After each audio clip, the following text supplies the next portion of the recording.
इस महंगाई के जमाने में सिर्फ 3 चीजें सस्ती है। क्या चीजें सस्ती है? 3 चीजें। अब वो 3 चीजें कौन सी है? एक तो मस्जिद का इमाम, ये सस्ता है। मस्जिद के इमाम सस्ता है ना। 7,000 8,000, 7,000 8,000, 9,000 10,000, इससे ज्यादा तनख्वाह नहीं है। इमाम साहब ने कहा सदर साहब तनख्वाह बढ़ा दीजिए, 6-7 गो बच्चा है मेरा, ये 7,000 में गुजारा नहीं हो रहा है, बढ़ा दीजिए। तो सदर साहब बोला कि बच्चा पैदा करने हम बोले थे?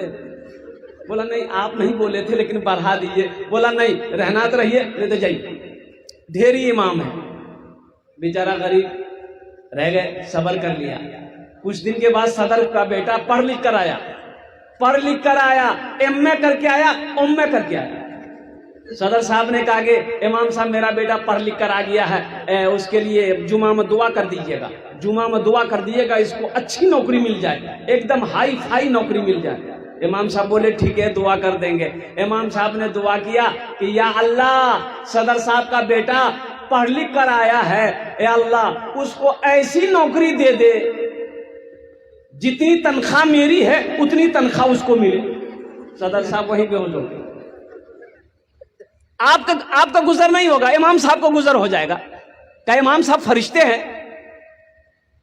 इस महंगाई के जमाने में तो मैंने देखा कि मटर छिमरी बिक रही है। तो मैंने ड्राइवर से कहा कि बाबू ऐसा करो गाड़ी रोको, थोड़ा सा आधा किलो मटर लेके आओ।